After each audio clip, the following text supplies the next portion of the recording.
Hey guys, welcome to resource point. This is Rishika. आज अभी हम लोग डिस्कस करने वाले हैं वीज़ा नाइस के करंट अफेयर्स जो कि सितंबर मंथ की है। तो काफ़ी टॉपिक हम लोग कंप्लीट कर चुके हैं।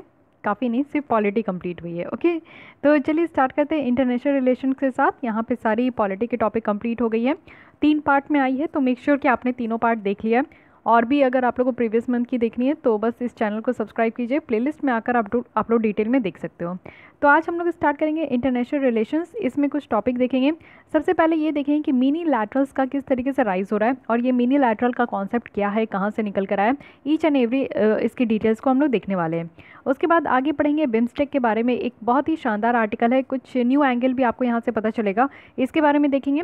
टाइम बचेगा तो हम लोग आईसीसी जो कि इंटरनेशनल क्रिमिनल कोर्ट है, न्यूज़ में क्यों था और इसके बारे में थोड़ा डिटेल देख लेंगे। फिर Afghan peace process which is again very important and data free flow with trust. तो देखते हैं, मुझे लगता है दो पार्ट में इसको लाना होगा। तो चलिए आज की पार्ट स्टार्ट करते हैं, लेकिन इससे पहले कल जो कुछ क्वेश्चंस पूछी थी मैं उसके आंसर डिस्कस कर लेती हूँ, फिर हम लोग आर्टिकल पे आएंगे। तो यहाँ पे 3 बेसिक क्वेश्चंस मैं पूछी थी। सबसे पहला Golaknath versus state of Punjab case क्या है, इसके बारे में बताना है। Then after Keshavanandan Bharti case, और फिर यहाँ पे थर्ड जो है वो एक फिलिंग द ब्लैंक्स थी। तो आइए डिटेल में देख लेते हैं। सबसे पहले समझने का कोशिश कीजिए गोलकनाथ केस में। गोलकनाथ केस में क्या कहा गया था। सबसे पहला पॉइंट जो इंपॉर्टेंट है वो है article 368 which is constitutional amendment article है। तो यहाँ पे ये कहा गया था कि यहाँ पे कॉन्स्टिट्यूशन को अमेंड करने का ये प्रोसीजर होगा, यानी कि एक अमेंडिंग प्रोसीजर जो है वो आर्टिकल 368 में होगा। लेकिन ऐसा नहीं है कि पूरा का पूरा पावर यहाँ पे पार्लियामेंट को दिया जाएगा कि वो कॉन्स्टिट्यूशन को अमेंड करे। और साथ ही साथ यहाँ पे जो अमेंडिंग पावर और जो लेजिस्लेटिव पावर है पार्लियामेंट का, इसमें कोई भी डिफरेंस नहीं है। और कॉन्स्टिट्यूशन में कोई भी अगर अमेंडमेंट किया जाता है तो ये एक आपको समझा जाएगा कि आर्टिकल जो 13(2) है, जिसमें कि स्टेट को यहाँ पे रोका जाता है कि वो कोई भी यहाँ पे लॉ बनाए जिससे कि यहाँ पे फंडामेंटल राइट्स जो है वो कहीं ना कहीं वायलेट हो। तो इसके तर्ज पे रखकर यहाँ पे कोई भी अमेंडमेंट जो है कॉन्स्टिट्यूशन में किया जाएगा। साथ ही साथ अगर हम लोग देखें तो फंडामेंटल राइट को जो यहाँ पे अमेंड करना है, तो एक नया कॉन्स्टिट्यूएंट असेंबली को जो है यहाँ पे ज़रूरत है कि उसको बनाया जाएगा। तो ये 3 बातें जो कि आपको गोलकनाथ केस के बारे में ध्यान रखना है। सबसे पहला है कि आर्टिकल 368 जो है वो अमेंडिंग के लिए है, यानी कि अगर कॉन्स्टिट्यूशन में अमेंड करना है या फिर जो अमेंडिंग प्रोसीजर है वो आर्टिकल 368 के तहत होगा। साथ ही साथ सेकंड जो है कोई भी डिफरेंस नहीं है, जो कि अमेंडिंग पावर और जो लेजिस्लेटिव पावर है पार्लियामेंट की। थर्ड है कि जो अगर फंडामेंटल राइट्स को अमेंड करना है तो एक नया कॉन्स्टिट्यूएंट असेंबली को बनाना होगा। तो ये 3 बातें रखी गई थी। इसके बाद आपका आता है केशवानंदन भारती केस 1973 का, जिसमें कि सुप्रीम कोर्ट के द्वारा ये कहा गया था कि पार्लियामेंट जो है अमेंड कर सकते हैं कॉन्स्टिट्यूशन के किसी भी पार्ट को, यानी कि इसमें फंडामेंटल राइट्स भी इंक्लूड है। और साथ ही साथ यहाँ पे बेसिक स्ट्रक्चर ऑफ जो कॉन्स्टिट्यूशन है इसको डिस्टर्ब नहीं किया जाएगा। यानी कि इस तरीके से हमारे संविधान को अमेंड करना है, साथ ही फंडामेंटल राइट्स को अमेंड करना है कि जिससे हमारे संविधान में जो बेसिक स्ट्रक्चर ऑफ कॉन्स्टिट्यूशन है उसको डिस्टर्ब नहीं किया जाएगा। ये कहा गया था केशवानंद भारती केस के बारे में। एक स्टेटमेंट है जिसमें कि हम लोग 0 आवर और क्वेश्चन आवर के बारे में डिस्कस किए थे। तो जो टाइम इमिडिएटली यहाँ पे क्वेश्चन आवर के बाद स्टार्ट होता है। क्वेश्चन आवर यहाँ पे सबसे पहला आवर होता है। जैसे मैं आपको बताई थी कि जब भी आप पढ़ाई स्टार्ट करो, अपनी डे की शेड्यूल जब भी स्टार्ट करो तो क्वेश्चन के साथ स्टार्ट कीजिए। या तो प्रीवियस ईयर 10 क्वेश्चंस को सॉल्व कर लीजिए, या फिर जो भी टॉपिक आप लास्ट डेट पढ़े हो उससे रिलेटेड गूगल में सर्च करके आप कुछ क्वेश्चन सॉल्व कर लीजिए। तो उससे क्या होगा कि क्वेश्चन आवर होते हैं। तो इसी तरीके से 1 घंटे का यहाँ पे क्वेश्चन आवर होता है, और 1 घंटे के बाद इमीडिएटली जो यहाँ पे स्टार्ट होता है उसको हम लोग 0 आवर कहते हैं। ठीक है, तो ये ध्यान रखना है। इतने बेसिक क्वेश्चन है। अब आते हैं और बात करते हैं यहाँ पे आर्टिकल में rise of the mini laterals. तो पहले ये समझिए कि न्यूज़ में क्यों है।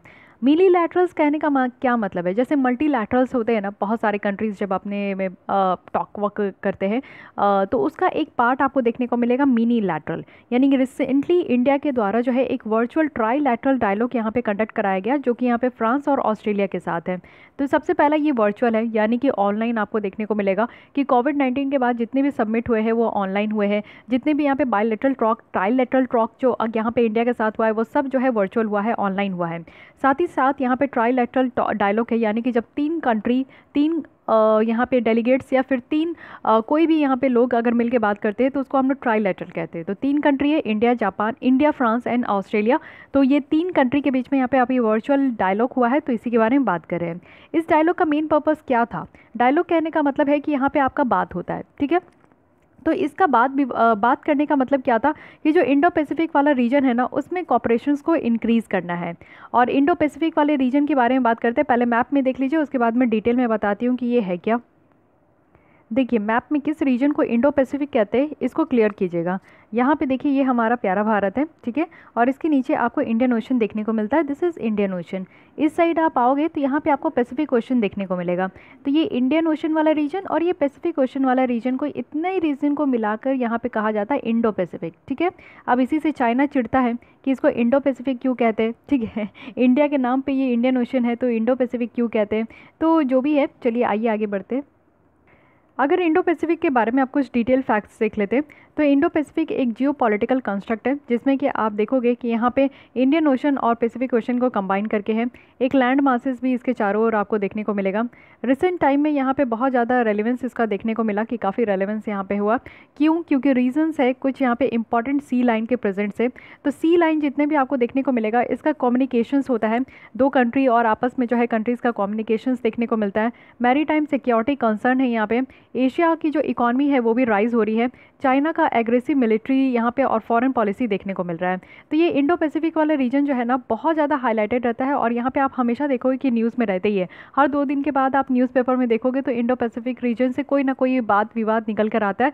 अगर कुछ नहीं हो रहा है तो चाइना का वहाँ पे इन्फ्लुएंस आपको देखने को मिलेगा। चाइना का कभी कभी न्यूज़ में भी आप देखोगे कोई कोई टीवी चैनल पे कवर करता है, न्यूज़ चैनल में कवर किया जाता है कि चाइना के द्वारा जो है कुछ मतलब कि शिप वॉर वहाँ पे रखा गया है, कुछ भी, जैसे कि इस पैसिफिक रीजन वाले एरिया में वो बहुत ज़्यादा इंक्लूड होते हैं। तो इसलिए चाइना का जो एग्रेसिव यहाँ पे मिलिट्री और फॉरेन पॉलिसी है वो बहुत ज़्यादा हद तक देखने को मिलता है। बहुत सारे रीजनल और एक्स्ट्रा रीजनल यहाँ पे कंट्रीज़ भी है, जैसे इंडिया के साथ साथ जापान, यूएसए, ऑस्ट्रेलिया, फ्रांस भी हैं, जो कि अपने कुछ पॉलिसीज़ रिलीज़ करते हैं और ये इंडो पैसिफिक वाले रीजन पे फोकस भी करते हैं। साथ ही साथ आगे बढ़ते हैं, कुछ रिलेटेड न्यूज़ देख लेते हैं। जर्मनी के द्वारा यहाँ पे इंडो पैसिफिक पॉलिसी को अडॉप्ट भी किया गया है। तो जर्मनी के द्वारा अभी रिसेंटली इसको अडॉप्ट किया गया है, वो भी इंडो पैसिफिक सेंटर्ड राउंड, जो कि यहाँ पे सिक्योरिटी और इकोनॉमिक कॉपरेशंस के लिए। इसके अलावा अगर हम लोग ये पॉलिसी देखें तो जर्मनी का एम है कि यहाँ पे जो रिलेशन है और जो कॉपरेशन है इंडो पैसिफिक कंट्रीज़ में, तो उसको और ज़्यादा स्ट्रेंथन करना है और ज़्यादा बढ़ाना है। तो यहाँ पे किस किस एरिया में बढ़ाना है? तो एरिया ऑफ मल्टीलैटरलिज्म है, साथ ही क्लाइमेट चेंज को मिटिगेट करने के लिए ह्यूमन राइट्स या फिर रूल्स बेस्ड जो फ्री ट्रेड है, कनेक्टिविटी है, डिजिटल ट्रांसफॉर्मेशन है और इन पर्टिकुलर अगर देखें तो सिक्योरिटी पॉलिसी है।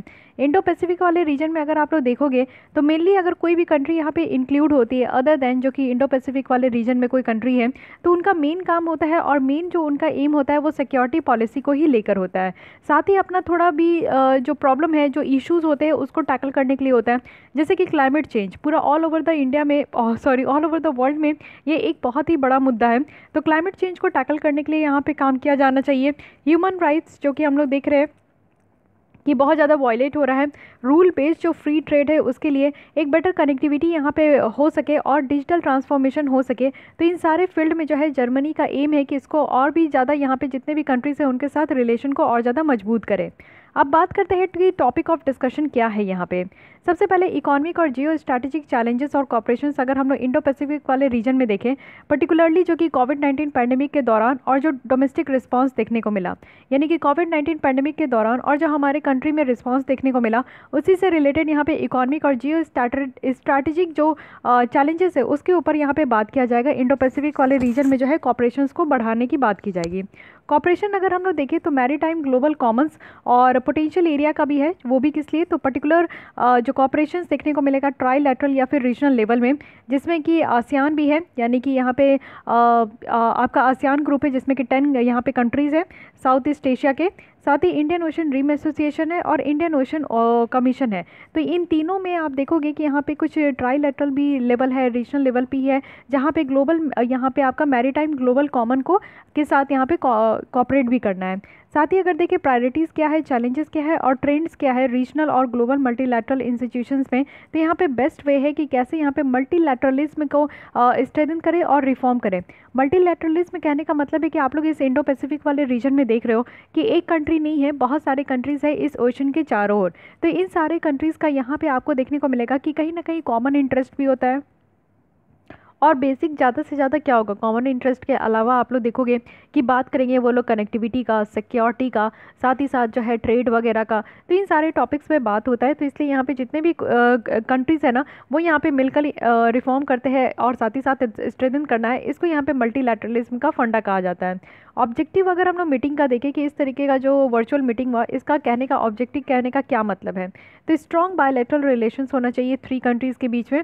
वो हर एक दूसरे के साथ अपना जो भी रिस्पेक्टिव स्ट्रेंथ है उसको यहाँ पे शेयर करें, जिससे कि पीसफुल, सिक्योर, प्रॉस्परस और रूल बेस्ड जो यहाँ पे इंडो पैसिफिक रीजन है वो यहाँ पे इंश्योर कर सके। 3 साइड आप देखोगे कि अग्री है कि वो एनुअल बेसिस पे यहाँ पे डायलॉग करेंगे 1 साल में। वहीं अगर बायलैटरल और मल्टीलैटरल डायलॉग देखें जो, यानी कि बायलैटरल कहने का मतलब है कि जब 2 कंट्री आपस में मिलकर बात करते हैं, और मल्टीलैटरल डायलॉग कहने का मतलब है कि जब 2 से ज़्यादा कंट्री, यानी कि ट्राईलैटरल हो जाता है 3, यानी कि 3 से ज़्यादा कंट्री जब मिलकर बात करते हैं तो उसको मल्टीलैटरल डायलॉग कहते हैं। जैसे कि आप देखते हो कि अभी इंडिया का 2+2 डायलॉग हुआ है, तो 2+2 डायलॉग यानी कि इंडिया की तरफ से 2 यहाँ पे लोग होंगे, और जो दूसरी कंट्री है जैसे कि यूएस है, जापान है और ऑस्ट्रेलिया है, इन तीनों कंट्री के साथ इंडिया का 2+2 डायलॉग है। तो यूएस की जगह से यूएस की तरफ से 2 होंगे। अब यहाँ पे इंडिया की तरफ से 2 लोग कौन होंगे ये भी डिफाइन किया गया है। एक तो फॉरेन मिनिस्टर्स होंगे और दूसरे हैं यहाँ पे एक्सटर्नल अफेयर मिनिस्टर। तो ये 2 मिनिस्टर है जो कि हमारे इंडिया की तरफ से होंगे, और सेम काउंटर पार्ट आपको दूसरे कंट्री की तरफ से भी देखने को मिलेगा। तो ये चीज़ याद रखना है कि एक क्वाड कंट्री है। क्वाड कंट्री कहने का मतलब है कि 4 कंट्री का समूह है, जिसमें कि इंडिया, यूएस और जापान और ऑस्ट्रेलिया है। तो यहाँ पे इनके बीच में 2+2 डायलॉग होता है। एक कॉमन फेनोमेना देखने को मिलेगा इंडो पैसिफिक वाले रीजन में। और साथ ही साथ अभी क्या है ना कि ये मिनी लैटरलिज्म का जो फंडा है ये काफ़ी ज़्यादा इमर्ज हुआ है। यानी कि यहाँ पे आप लोग देखोगे कि छोटे छोटे यहाँ पे मिनी लैटरलिज्म है, जिसमें कि आप क्वाड को कह सकते हो कि क्वाड कहने का मतलब है कि यहाँ पे सिर्फ 4 कंट्री है। वहीं एशियान ग्रुप आप देखते हो तो ये मल्टीलैटरलिज्म हो गया। एशियान ग्रुप में कितने कंट्री है, तो 10 कंट्री है। इंडियन ओशन रिम एसोसिएशन में आप देखोगे तो यहाँ पे आपका रिम एसोसिएशन, ठीक है, यहाँ पे आपके 22 कंट्रीज़ हैं। इंडियन ओशन कमीशन में आप देखोगे तो 5 कंट्रीज़ है जो कि आइलैंड कंट्रीज़ है। तो इस तरीके से ये सारे कंट्रीज़, ये सारे जो ऑर्गेनाइजेशन मिलते हैं तो उसको मल्टीलैटरलिज्म कहा जाता है, जिसमें कि बहुत सारे कंट्री हैं। बट छोटे छोटे कंट्री को जो समूह होता है, जैसे क्वाड हो गया, जैसे कि 4 कंट्री का समूह है, तो इसको हम लोग मिनी लैटरलिज्म कहते हैं, यानी कि छोटा लैट, ठीक है। तो ये इस तरीके से ध्यान रखिएगा। अब देखते हैं कि क्या क्या फैक्टर्स है जो कि यहाँ पे काफ़ी रिस्पॉन्सिबल है कि मिनी लैटरलिज्म आज के डेट में बढ़ते जा रहा है। क्योंकि कुछ समय से आप देख रहे हो कि क्वाड के बारे में बहुत ज़्यादा बात कर रहे हैं। इससे पहले जो हम लोग बात करते थे सार्क के बारे में, बिम्स्टेक के बारे में, यही सारे इंडियन ओशन रिम एसोसिएशन के बारे में, आसियान कंट्री के बारे में हालांकि बात करते हैं, क्योंकि हर साल इसकी मीटिंग होती है, हर साल कुछ ना कुछ जो है यहाँ पे आपका बात होता है, तो उसके बारे में हम लोग बात करते हैं। बट जो एक कहते हैं ना कि पॉपुलैरिटी जो बढ़ रहा है वो क्वाड कंट्रीज़ का कहीं ज़्यादा बढ़ रहा है। तो क्यों बढ़ रहा है? इस तरीके के छोटे छोटे जो है 3-4 कंट्री साथ आकर इस तरीके का काम कैसे कर रहे हैं और क्यों कर रहे हैं, क्यों यहाँ पे सही लग रहा है? तो सबसे पहला है कि यहाँ पे ईजियर है स्ट्राइक कन्वर्जेंस का इंटरेस्ट का। यानी कि आप देखो कि मान लो कि आप लोग आपस में 10 लोग हैं, ठीक है, 10 लोग हैं, तो 10 लोग में क्या होता है ना कि यहाँ पे मान लीजिए कि 3 लोग की एक आपस में अपनी कॉमन इंटरेस्ट होगी, 3 लोग की अपनी कॉमन इंटरेस्ट होगी, 2 लोग की अपनी कॉमन इंटरेस्ट होगी। तो अगर 10 लोग को आप कहोगे कि एक कॉमन टॉपिक पे वो लोग अपनी सहमति जताए, तो ये पॉसिबल नहीं है। कहीं ना कहीं मनाने में टाइम लग जाता है, डिबेट डिस्कशन करते करते जो है सारे लोग सहमत हो जाते हैं, बट तुरंत सहमत करना ये ज़रूरी नहीं है कि ये एकदम से हो जाए, टाइम टेकन प्रोसेस आपको लगेगा। लेकिन मान लीजिए कि 4 लोग ऐसे हैं जिनका कि आप देखोगे कि चारों लोग जो है यूपीएससी की तैयारी कर रहे हैं, और इन लोगों में आपको बुलाना भी नहीं पड़ेगा, आपको यहाँ पे इनवाइट भी नहीं करना पड़ेगा, ज़्यादा जो है लोगों से इंटरेक्ट नहीं, ऐसा नहीं है कि आपको खुशामद करना पड़ेगा कि आओ भाई मेरे साथ डिस्कस करो, या फिर मेरे साथ आंसर राइटिंग प्रैक्टिस करो, तुम मेरा चेक कर लो, मैं तुम्हारा चेक कर लूँ, क्योंकि इन चारों का कॉमन इंटरेस्ट है यूपीएससी क्लियर करना है। लेकिन वहीं अगर मैं ये 10 स्टूडेंट के बीच में बात करूँ तो 3 बच्चे यहाँ पे यूपीएससी का प्रिपेयर कर रहे हैं, 2 बच्चे यहाँ पे बैंक का प्रिपेयर कर रहे हैं, और 3 बच्चे अलग जो है आपको देखने को मिलेगा कि यहाँ पे एसएससी का प्रिपेयर कर रहे हैं। कुछ और बच्चे जो बच गए, 3 3 6 7 8, 2 बच्चे जो बच गए वो रेलवे का प्रिपरेशन कर रहे हैं। तो आपको लगता है कि इन 10 स्टूडेंट में जो है आप एक बेटर तरीके का जो है कॉमन इंटरेस्ट यहाँ पे देखने को मिल रहा है। तो इंटरेस्ट तो कॉमन नहीं देखने को मिल रहा है ना, तो ये आपका जो है वर्क नहीं करेगा, ये ऑर्गेनाइजेशन बेटर तरीके से वर्क नहीं करेगा। यहाँ पे बहुत ज़्यादा कॉन्फ्लिक्शंस देखने को मिलेगा, बट कम कॉन्फ्लिक्शंस और जो लेस टाइम टेकन प्रोसेस है वो है यहाँ पे छोटे छोटे लोगों का समूह। और छोटे छोटे लोगों का समूह जो है वो सही रहता है, है, बड़े लोगों का समूह में आपको देखने को मिलेगा कि एक आध लोग जो है ना कुछ समय के बाद वो डिस्ट्रैक्ट होने लगते हैं, आपको पढ़ाई से भी डाइवर्ट करने का कोशिश करेंगे, एक टॉपिक से जो है वो डिरेल करने का कोशिश करेंगे। तो ऐसा कुछ करते हैं जो बड़ा समूह होता है, लेकिन छोटे समूह को जो है एक उनका कॉमन इंटरेस्ट होता है, तो बेटर तरीके से उसको जो है टैकल करने में ईजी होता है। साथ ही स्ट्रैटेजिक रैशनल होता है, जैसे कि आप इंडिया, फ्रांस, ऑस्ट्रेलिया, ट्राइलेटरल की बात करें कि ये तीन छोटे समूह में एक कंट्री है, तो इनका जो है नेचुरल फिट है ये तीनों में। क्यों? क्योंकि इनके जो स्ट्राइक है इनके बीच में जो बात है ना, वो यहाँ पे इंडो पैसिफिक वाले रीजन में फ्री और ओपन और इंक्लूसिव ऑर्डर यहाँ पे देखने को मिलता है। साथ ही यहाँ पे अनसर्टिनिटीज़ जो बहुत ज़्यादा क्रिएट होता है लार्ज ग्रुप में, तो वो यहाँ पे कम देखने को मिलता है। और साथ ही साथ यहाँ पे क्या है ना कि इनफॉर्मल डायलॉग भी होता है, फॉर्मल डायलॉग, इनफॉर्मल डायलॉग। तो इनफॉर्मल डायलॉग कहने का मतलब है कि पहले से प्री डिसाइडेड नहीं है कि किस किस टॉपिक पे बात करेंगे, लेकिन फॉर्मल डायलॉग में क्या होता है कि पहले से डिसाइडेड होता है कि क्या क्या किस किस टॉपिक पे बात करना और उसी मुद्दे पे बात करते हैं। लेकिन इनफॉर्मल डायलॉग में यही है कि ऐसा नहीं है कि पहले से डिसाइड करें। जब कुछ 4 बच्चे हैं तो 4 बच्चे मिलकर अगर यूपीएससी का आप लोग तैयारी कर रहे हो और किसी दिन आप लोग मिल रहे हो, मतलब कि आप लोग ऐसे ही बस शॉर्ट नोटिस में भी कह सकते हो कि 1 घंटे में हम लोग मिलेंगे, तो 1 घंटे में मिलेंगे, बस यूपीएससी का एक कॉमन इंटरेस्ट है तो हम लोग एक टॉक करना स्टार्ट कर देंगे, आज का न्यूज़ क्या है उसके बारे में हम लोग डिबेट डिस्कशन करना स्टार्ट कर देंगे। तो इसी तरीके से है कि इनफॉर्मल डायलॉग के लिए भी ये बहुत जल्दी यहाँ पे बुला सकते हैं या फिर मना सकते हैं, कोई दिक्कत नहीं हो देखने को मिलेगा। ओवरकमिंग देखने को मिलेगा कि जो चैलेंज है जो कि मल्टीलैटरलिज्म में और जो मल्टीलैटरल इंस्टीट्यूशन में जो बहुत सारा चैलेंज देखने को मिलता है, उसको यहाँ पे ओवरकम कर किया जा सकता है। जैसे कि पोलराइजेशन है, आइडियोलॉजिकल इनफाइटनिंग आपको देखने को मिलेगा। मल्टीलैटरल जो इंस्टीट्यूशंस होते हैं और जो ग्रुप होते हैं ना, वो आप देखोगे कि किसी इन्फ्लुएंशियल लीडर के थ्रू वो चलाए जाते हैं, यानी कि बहुत सारे 10-15 लोग का ग्रुप है, उसमें आपको एक लीडर देखने को मिलेगा जो कि उसको चला रहा है, वो उस पूरे ग्रुप को चला रहा है और उस लीडर के बारे में, उस लीडर के बाद से जितने लोग सहमत है उस ग्रुप में वो इंक्लूड हो जाते हैं। तो इससे क्या होता है कि आपका यहाँ पे प्रोबेबिलिटी यहाँ पे इंक्रीज होता है कि कुछ फीचर्स का, जैसे कि लाइन ऑफ डिफरेंसेस आपको देखने को मिलेगा, हर एक लोग की जो है डिफरेंट डिफरेंट सोच देखने को मिलेगी, पर्टिकुलर इश्यूज़ देखने को मिलेंगे। तो इसमें क्या है ना कि आपका भिन्नता हो सकता है या फिर यहाँ पे जो है बहुत तरीके की अलग थलग देखने को मिलेगा। तो इस चीज़ को भी हम लोग यहाँ पे छोटे छोटे जो लोगों की समूह होगी उनको उस पर हम लोग इस चीज़ को टैकल कर सकते हैं। साथ ही इसका फंडा क्या है, रिवर्स ग्लोबलाइजेशन और प्रोटेक्शनिस्ट जो टेंडेंसी है उससे राइज होना।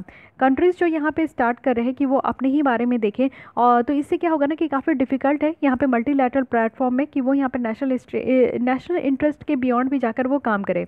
तो देखिए अपने कंट्री के इंटरेस्ट पे सबसे पहले काम करना चाहिए, फिर उसके बाद इंटरनेशनल इंटरेस्ट पे काम करना चाहिए। तो यहाँ पे जो छोटे छोटे ग्रुप आपको देखने को मिलेगा, चाहे इंडिया हो, फ्रांस हो और ऑस्ट्रेलिया हो, इन 3 कंट्री का अगर आपको ग्रुप देखने को मिलेगा तो इन लोगों का जो तीनों का यहाँ पे बेसिक कुछ प्रॉब्लम होगा, नेशनल इंटरेस्ट होगा, उस पर ये काम करेंगे रादर दैन जो है इंटरनेशनल लेवल पे। आसियान कंट्री आप देखोगे कि इंटरनेशनल लेवल पे काम करती है, यानी कि इंटरनेशनल लेवल पे जो भी यहाँ पे प्रॉब्लम है उसको यहाँ पे शॉर्ट आउट करने का कोशिश करते हैं।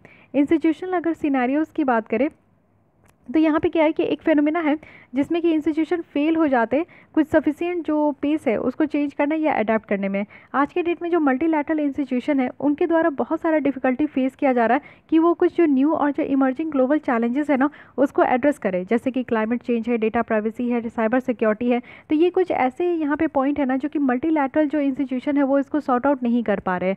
तो इसलिए बेटर है, जैसे कि साइबर सिक्योरिटी आप देखते हो कि इंडिया में जो साइबर क्राइम है, कल हम लोग डिस्कस किया था कुछ डेटा जो कि क्राइम का, तो साइबर क्राइम इंडिया में जो है 63% से इंक्रीज़ हुआ है। फाइन, 2019 में ये बताया जा रहा है 2018 के कंपैरिजन में।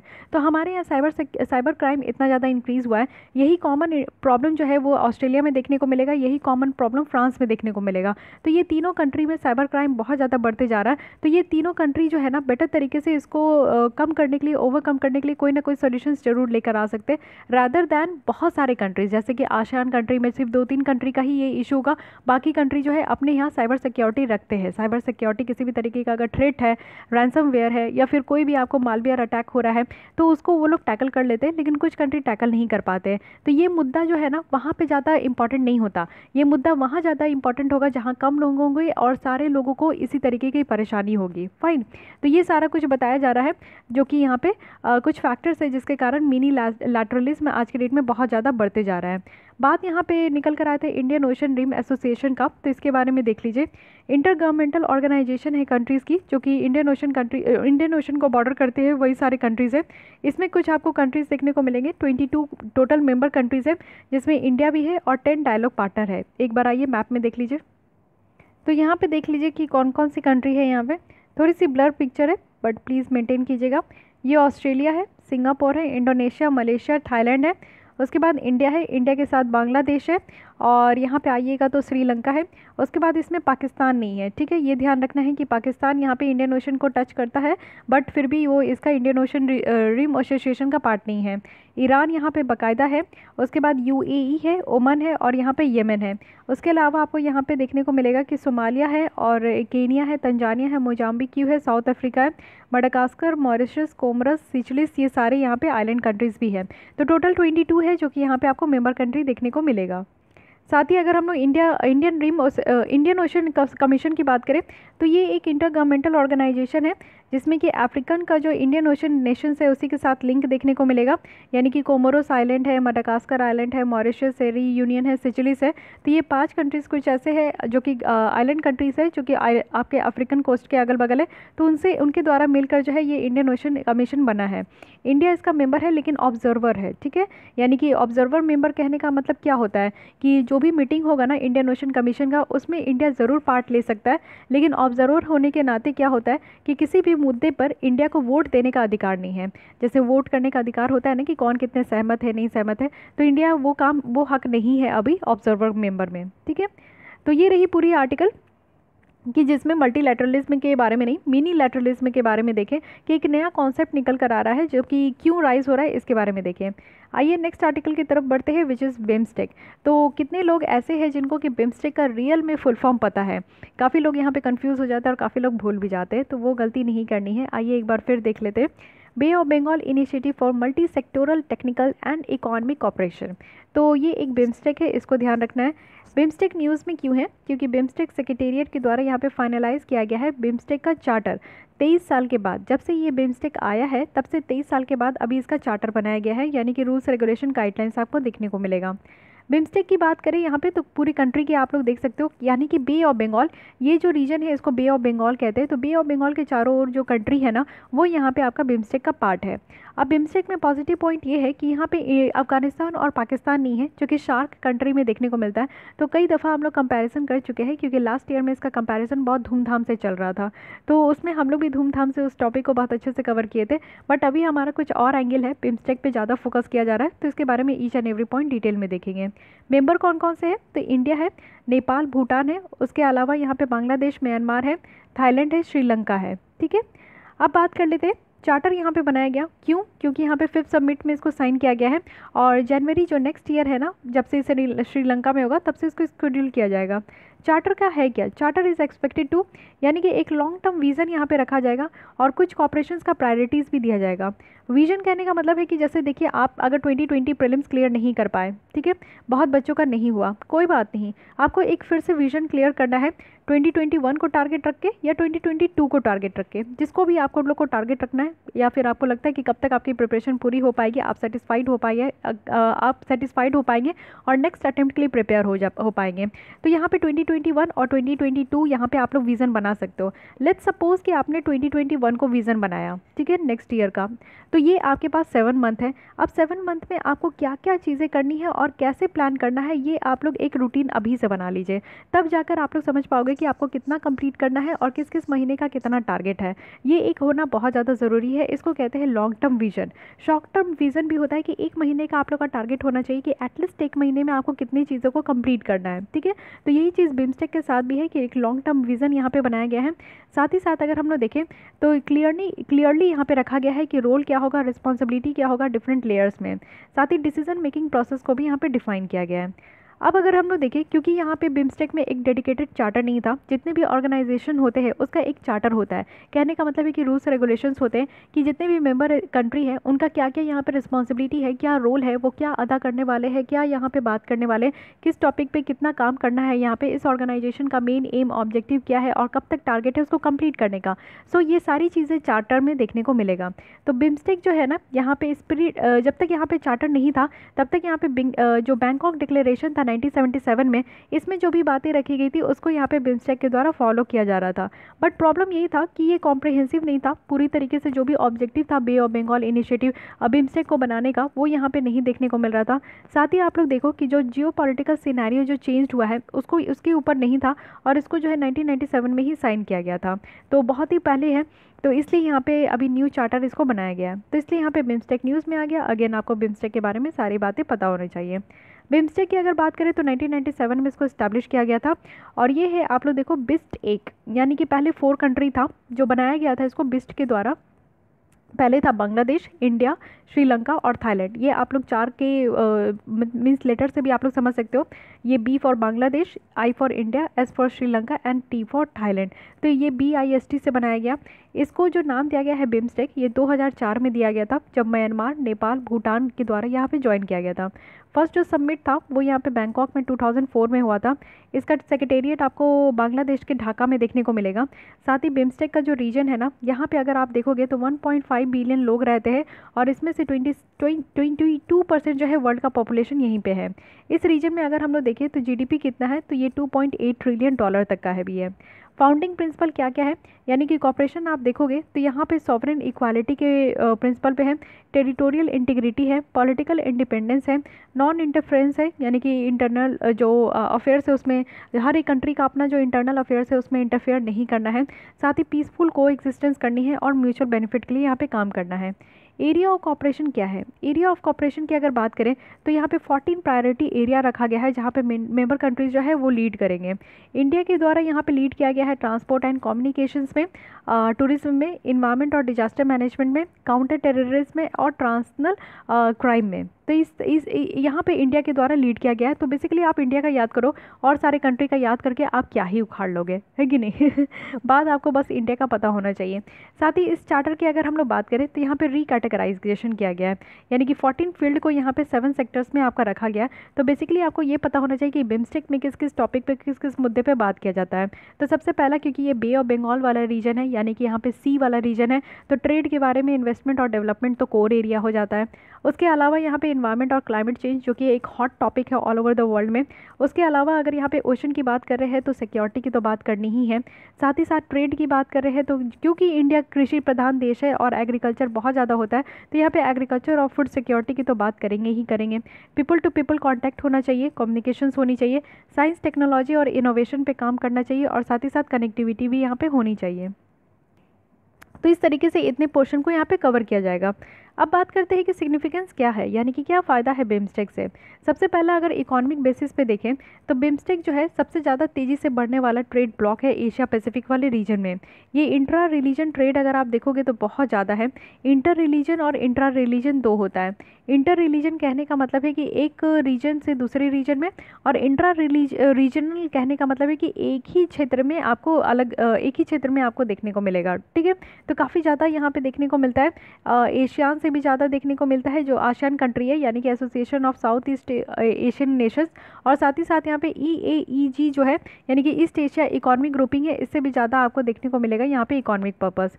बे ऑफ बंगाल की अगर हम लोग बात करें तो यहाँ पे 25% जो ग्लोबल ट्रेड है वो यहाँ पे देखने को मिलता है, और ह्यूज अनटैप्ड नेचुरल रिसोर्सेज है, यानी कि जो भंडार आपको देखने को मिलेगा नेचुरल गैस वगैरह का, वो बहुत ज़्यादा है बे ऑफ बंगाल में। अगर हम लोग देखें तो यहाँ पे साउथ एशिया में इंटीग्रेशन को भी एक्सेलरेट करेगा, यानी कि अगर सार्क के साथ देखें, क्योंकि सार्क यहाँ पे अच्छे तरीके से फंक्शन नहीं कर पाया, सार्क फेल हो गया, क्योंकि आप लोग देखोगे कि बहुत ज़्यादा इंडिया और पाकिस्तान में जो कॉन्फ्लिक्ट है उसके कारण जो है सार्क ऑर्गेनाइजेशन सही से काम नहीं कर पाता, क्योंकि दोनों कंट्री उसके मेंबर है। लेकिन बिम्स्टेक में क्या है कि पाकिस्तान नहीं है तो वो डिस्टर्ब ज़्यादा नहीं करते। अब हम इंडिया वाले जो है अगल बगल वाले कंट्री के साथ मिलकर शांति से यहाँ पे काम कर सकते हैं, इसलिए यहाँ पे ज़्यादा फोकस किया जा रहा है बिम्स्टेक के ऊपर।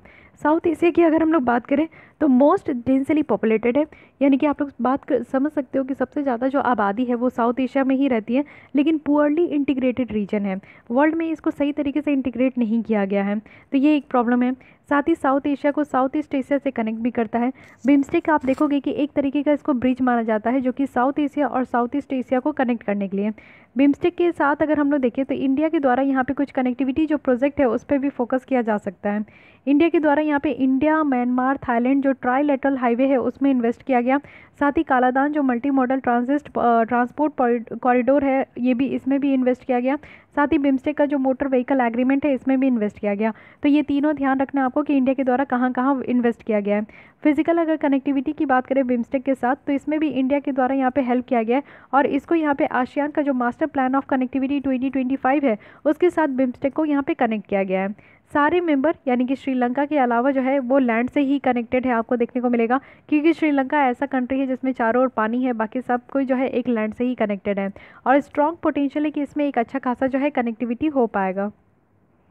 साथ ही एक और पॉइंट देखें तो यहाँ पे नॉर्थ ईस्ट रीजन का डेवलपमेंट भी बेटर तरीके से हो सकता है, क्योंकि अगर बिम्स्टेक का यहाँ पे फ्री ट्रेड एग्रीमेंट है। फ्री ट्रेड एग्रीमेंट कहने का मतलब है कि बिम्स्टेक में आपको डिफरेंट कंट्री देखने को मिलता है, यानी कि इंडिया बांग्लादेश भी है, तो इंडिया बांग्लादेश के बीच में फ्री ट्रेड एग्रीमेंट है, यानी कि जब इंपोर्ट एक्सपोर्ट होगा गुड्स और सर्विसेज का, तो यहाँ पे कहीं ना कहीं जो टैक्सेस लगता है वो यहाँ पे कम लगेगा। तो ये चीज़ें देखने को मिलेगा, और साथ ही साथ फ्री ट्रेड एग्रीमेंट से क्या होगा कि इंडिया का जो नॉर्थ ईस्ट वाला रीजन है उसमें कनेक्टिविटी बढ़ पाएगा, और कमर्शियल और जो बिजनेस हब है वो साउथ ईस्ट एशिया का वो भी यहाँ पे बन सकता है। जैसे मैप में आप देखिए, एक सेकेंड, ये इंडिया का आप देखोगे कि ये नॉर्थ ईस्ट वाला रीजन है जिसमें कि 7 सिस्टर्स देखने को मिलेंगे। तो अगर इसके साथ यानी कि यहाँ पे भूटान के साथ भी और बांग्लादेश के साथ भी, अगर हमारा यहाँ पे म्यांमार के साथ भी अगर फ्री ट्रेड एग्रीमेंट है, तो यहाँ पे कनेक्टिविटी जो है ना नॉर्थ ईस्ट के साथ वो बेटर तरीके से यहाँ पे बन सकता है। तो ये भी एक बहुत बड़ा फ़ायदा है। साथ ही साथ आप देखोगे, एक सेकेंड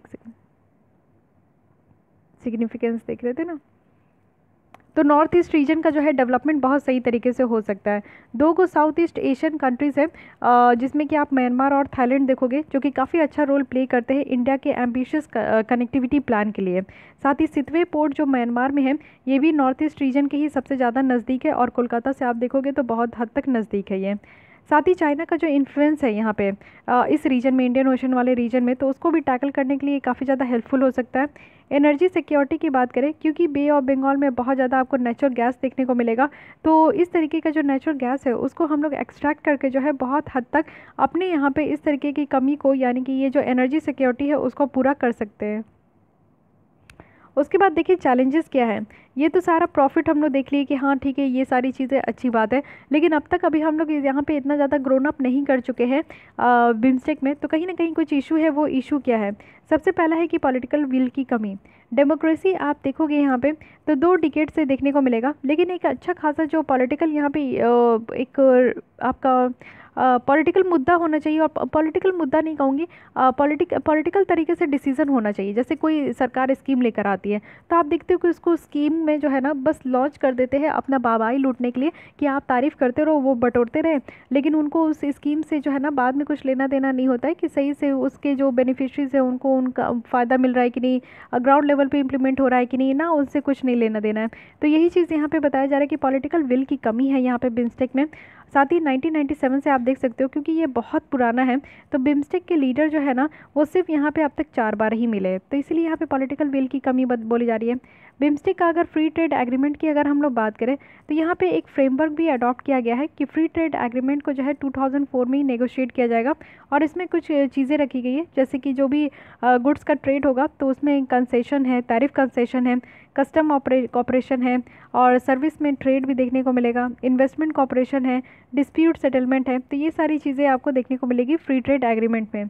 रीजनल जियो पॉलिटिक्स की अगर हम लोग बात करें तो यहाँ पे जो रीजनल जियो पॉलिटिक्स है उसके ऊपर भी काफ़ी कंसर्न रहता है यहाँ पे। साथ ही थाईलैंड और नेपाल का आप देखोगे कि वो फर्स्ट बिम्स्टेक को नहीं वो यहाँ पे पार्टिसिपेट किए थे, जो कि एंटी टेरर मिलिट्री एक्सरसाइज है। तो ये भी एक प्रॉब्लम देखने को मिलता है कि यहाँ पे 2018 में जब मीटिंग हो रही थी तो नेपाल और थाईलैंड से जो है ना कोई भी यहाँ पे इसको ज्वाइन नहीं किया था। तो एक रीजनल जियोपॉलिटिकल अपना कॉन्फ्लिक्ट होता है, वो भी एक बहुत बड़ा इशू है कि सारे कंट्रीज़ जो यहाँ पे 7-8 मेंबर्स है उनको यहाँ पे लेकर चलना है एक साथ। अगर कोई कंट्री यहाँ पे मीन्स इस तरीके के सबमिट में पार्ट नहीं करता है तो उसका एक अलग ही यहाँ पे एक्शन लेना चाहिए।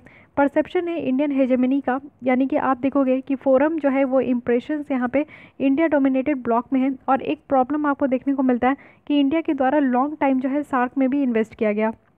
और इससे काफ़ी ज़्यादा प्रॉब्लम देखने को मिला, यानी कि हमारा बहुत टाइम, एनर्जी और मनी जो है वो ख़त्म हो गया कहाँ पे, सार्क में। अब वही चीज़ें हम लोग यहाँ पे बिम्स्टेक में लगा रहे हैं, तो देखते हैं कि अभी तक बिम्स्टेक जो है उस तरीके से काम नहीं कर पा रहा है जितना इससे उम्मीद लगाया गया था। तो कैसे क्या बेटर हो सकता है आगे आने वाले दिनों में पता चलेगा। फिजिकल इंफ्रास्ट्रक्चर की अगर हम लोग बात करें तो बिम्स्टेक रीजन में जो है आपको पुअर रोड और रेल कनेक्टिविटी देखने को मिलेगा, सही तरीके से तो यहाँ पे कनेक्टिविटी नहीं है, इनसफिशिएंट लास्ट माइल लिंक देखने को मिलेगा। तो इंफ्रास्ट्रक्चर की बहुत ज़्यादा कमी देखने को मिलता है, जिसके कारण ट्रेड जो है, व्यापार जो है वो हैम्पर होता है। तो फिजिकल इंफ्रास्ट्रक्चर बहुत ज़्यादा ज़रूरी है किसी भी रीजन को ना ही लिंक करने के लिए, बल्कि कनेक्टिविटी और ट्रेड को बूस्ट करने के लिए भी, है कि नहीं। और पीपल टू पीपल इंटरेक्शंस भी बहुत ज़्यादा होता है अगर बेटर इंफ्रास्ट्रक्चर है तो। साथ ही स्ट्रॉन्ग अगर इंस्टीट्यूशनल फ्रेमवर्क की देखें तो इसकी भी कमी देखने को मिलती है। बिम्स्टेक का जो सेक्रेटेरिएट है 2014 में ढाका में इसको इस्टेब्लिश किया गया था, और तब से लेकर अब तक जो है ये एडिक्वेट कंट्रीब्यूट नहीं कर पाया है ऑर्गेनाइजेशंस के डेवलपमेंट में। तो ये भी एक प्रॉब्लम है। वे फॉरवर्ड में बताया जा रहा है कि बिम्स्टेक को यहाँ पे फोकस करना चाहिए, वो भी जियो पॉलिटिक्स में कम और ज़्यादा से ज़्यादा रीजनल कंसर्न में, जो कि इकोनॉमिक एंड सोशल डेवलपमेंट हो सके। फ्री ट्रेड एग्रीमेंट को कंक्लूड करते हुए करना चाहिए, जो कि जल्दी से जल्दी हो सके। फ्री ट्रेड एग्रीमेंट से क्या होता है कि जो क्रॉस बॉर्डर प्रोडक्शन होता है उसमें यहाँ पे हेल्प हो पाता है मेंबर्स के बीच में, और वो एक नया वैल्यू चेन को जनरेट भी कर सकते हैं। एक अगर हम लोग बिम्स्टेक को फर्दर लुक्रेटिव बनाएं तो यहाँ पे हमें ज़रूरत है कि मेंबरशिप बेस को भी बढ़ाना होगा। बिम्स्टेक को यहाँ पे जो है अपनी मेंबरशिप को एक्सपेंड करना होगा, और यहाँ पे और भी कंट्रीज़ को इंक्लूड करना होगा, जैसे कि इंडोनेशिया, मलेशिया, सिंगापुर है। तो ये 3 मेजर आसियान पावर है, तो उसको यहाँ पे हम लोग को बिम्स्टेक में लाना होगा, जिससे कि हमारी बिम्स्टेक का जो कॉपरेशन है वो और ज़्यादा बढ़ सके। साथ ही साथ यहाँ पे जो सस्टेन फिजिकल कनेक्टिविटी है उसको प्रायोरिटाइज़ करना है, हाई क्वालिटी इंफ्रास्ट्रक्चर की बात करनी है। साथ ही साथ बिम्स्टेक सेक्रेटेरिएट को एम्पावर भी करना है, वो भी ग्रेटर फिनेंशियल रिसोर्सेज से, जिससे कि यहाँ पे सही तरीके से ऑर्गेनाइजेशन का एजेंडा जो है वो ड्राइव हो सके। तो ये कुछ यहाँ पे वे फॉरवर्ड बताया जा रहा है, जो कि बहुत ही ज़्यादा सही है और बहुत ही ज़्यादा सटीक भी है। तो काफ़ी इन्फॉर्मेटिव और इंटरेस्टिंग ये आर्टिकल है बिम्स्टेक के बारे में। तो ईच एंड एवरी पॉइंट यहाँ पे बहुत ही अच्छे तरीके से इसको कवर किया गया है, तो इसको ध्यान रखिएगा, ठीक है। तो आज के लिए बस इतनी ही रखते हैं। नेक्स्ट हम लोग स्टार्ट करेंगे कल इंटरनेशनल क्रिमिनल कोड के साथ, क्योंकि अभी स्टार्ट करूँगी तो फिर बहुत टाइम हो जाएगा इस लेसन को। ओके, तो आज के लिए बस इतनी। अगर आपको ये लेसन अच्छा लगता है तो लाइक कीजिएगा अपने दोस्तों के साथ, और भी यहाँ पे जो सोशल नेटवर्किंग साइट्स है उसमें ज़रूर शेयर करने का कोशिश कीजिए। अगर आपको फिर भी कोई डाउट, कोई सजेशंस होती है आंसर देने के अलावा, तो आप लोग कमेंट कर सकते हो। एंड मेक श्योर कि आपने इस चैनल को सब्सक्राइब कर लिया। इस चैनल को सब्सक्राइब करके आप लोग फैमिली का पार्ट बन सकते हो। साथ ही साथ जो है अगर आपको PDF चाहिए तो उसके लिए आपको रिसोर्स पॉइंट जो UPSC के नाम से टेलीग्राम चैनल है उसको सर्च कीजिए और वहाँ पर जुड़ जाइए, तो आपको सारे रिक्वायर्ड जो PDF है वो वहीं पर अवेलेबल करा दूँगी, ठीक है। तो आज के लिए बस इतनी ही करती हूँ। कल हम लोग स्टार्ट करते हैं इंटरनेशनल क्रिमिनल कोड के साथ। So till then, thank you.